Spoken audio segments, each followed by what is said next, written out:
एक बार एक गांव का व्यक्ति अपना काम करके घर वापस लौट रहा था। रास्ते में उसे एक फोन दिखता है। उसने जब फोन को उठाकर देखा तो वह फोन चल रहा था। वो उस फोन को अपने घर लेकर चला गया। फोन को देखकर उसकी बीवी भी बहुत खुश हो गई। उन्होंने अपनी जिंदगी में टच स्क्रीन वाला फोन पहले कभी नहीं चलाया था। वह उस फोन को सभी गांव वालों से दिखा रही थी, क्योंकि गांव में सिर्फ वे ही थे जिनके पास टच फोन था। ऐसे ही करते करते रात हो गई। रात को मोबाइल अपने आप चलने लगा था। उसमें से एक चुड़ैल बाहर निकली। चुड़ैल रमेश को उठाने लगी, लेकिन रमेश गहरी नींद में था, इसलिए वो नहीं उठा। फिर वह सीमा को उठाने लगी। सीमा तभी उठ गई। उसने बहुत तेज चिल्ली लगाई, जिस कारण रमेश उठ गया। वह दोनों वहां से भाग गए और अपने रिश्तेदार के घर चले गए। चुड़ैल पूरी रात उनके घर में रही। वह सारी रात गरजने की आवाज निकलती रही, जिस कारण सारे पड़ोसी उसके घर के बाहर इकट्ठा हो गए।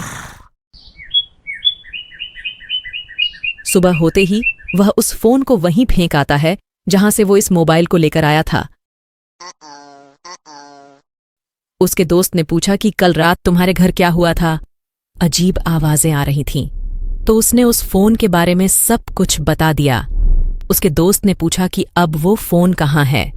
तो उसने बताया कि वह फेंक आया, जहां से वो उसे उठाकर लाया था। उसके दोस्त को लालच आ जाता है और वह उस फोन को ढूंढने के लिए वहां पर चला जाता है, लेकिन वो फोन उसे वहां नहीं मिलता। इसलिए उसने आसपास के गांव में भी फोन को ढूंढा। उसने तालाब, नदी, जंगल, पहाड़ सब जगह फोन ढूंढा, पर कहीं नहीं मिला। इतने में ही शाम हो गई। जंगल में भयानक आवाजें गूंजने लगीं। वह फोन को ढूंढता ढूंढता शहर की सड़क पर आ पहुंचा। आखिरकार उसे फोन मिल ही गया, पर यह दृश्य देखकर उसकी आंखें खुली की खुली रह गईं।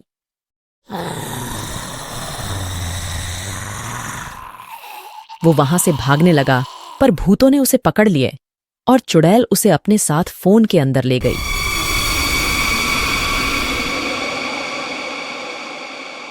लालच करना बुरी बला है।